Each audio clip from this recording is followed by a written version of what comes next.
screaming, loud yet silent, disguised, smiling yet struggling, breathing, eyes closed yet stressing, pressured, pressured to end generations of poverty with a new legacy, pressured to make all of my parents' sacrifices worth something, pressured to survive an environment I know nothing of, pressured to thrive even when I feel I am not enough, pressured to tell my parents I'm doing fine even when my tongue is tied with what's really on my mind, pressured to pursue the higher education that my parents couldn't. Abyss. I just feel so responsible for not only myself, but the success of my family.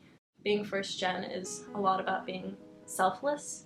I can't go into a certain career path if it's not going to make enough money because I know that I need to support my family at the end of the day. As much power and pride as I get from really being holy crap, I actually did this, I'm here. It's just a really big weight on your shoulders, at all times.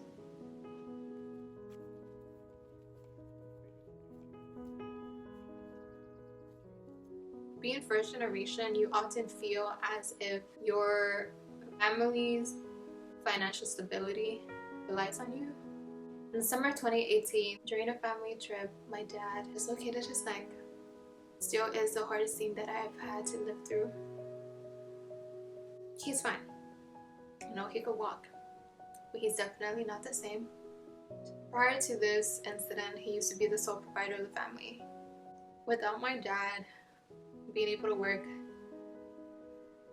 there was a period of time where I didn't even know if we would have a roof over our heads. For a short period of time, I considered dropping out of college. I felt that that was the only way that I could help my family earn some money because they needed it. We needed it.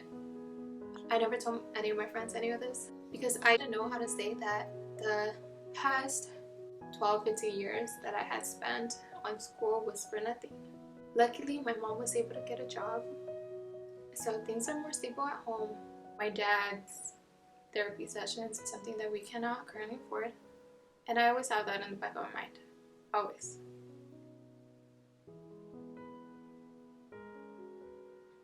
Every first generation student has their own story. Everyone's experiences are different. But for me, being first generation felt like I was drowning while everyone was simply floating.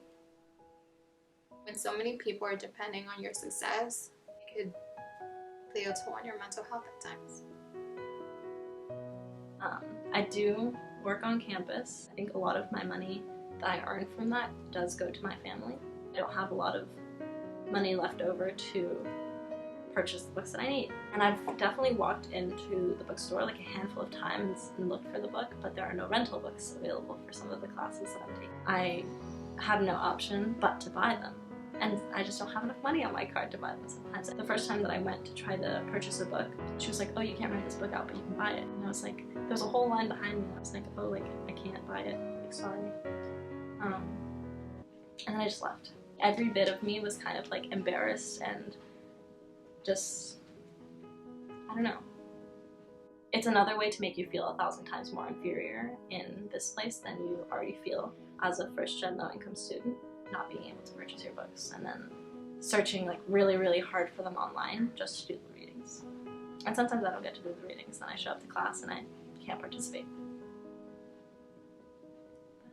It's hard to feel like this place is where I'm supposed to be, even though I know that I got in because of my hard work and I know that I'm here for a reason. It's hard to feel like this is actually my place. My philosophy is that everything happens for a reason, and so I don't think it was an accident that I ended up here. I definitely think that my obstacle during my first year was just not understanding how to effectively reach out to people, how to effectively manage myself, and how to effectively realize my self-worth, just because I really felt that that sense of incompetence and unpreparedness that really made me feel like I was not meant to be here. I work at the Claremont College ASPC Coop store. I also am sending home money to my family to just like make sure that everything is okay. My own mother is sick. She has to pay for a bunch of her complications that I don't even know about because my mom doesn't want the burden of me knowing. But I just know that, you know, something serious is happening, especially when she's in constant pain and taking at least 12 different medications every day. I'm just trying my best to, you know, make sure that I can do what I can to not only do what's best and what I want to do, but also just to take care of my family. I was working a lot of midnight shifts, you know, like working from 9 p.m. to 12 in the morning and then coming back so exhausted, and I still had homework to do. It's really difficult, especially when I'm working 2-3 times as much as I should and just really just falling apart from overworking myself literally and overdoing myself literally. I am tired, but I am expected to not be tired because I still need to do what I'm expected, so I don't have the luxury to be tired. It doesn't feel like I'm enough when I don't have enough time, when I have to sacrifice so much more to just stay on top of everything that I'm doing.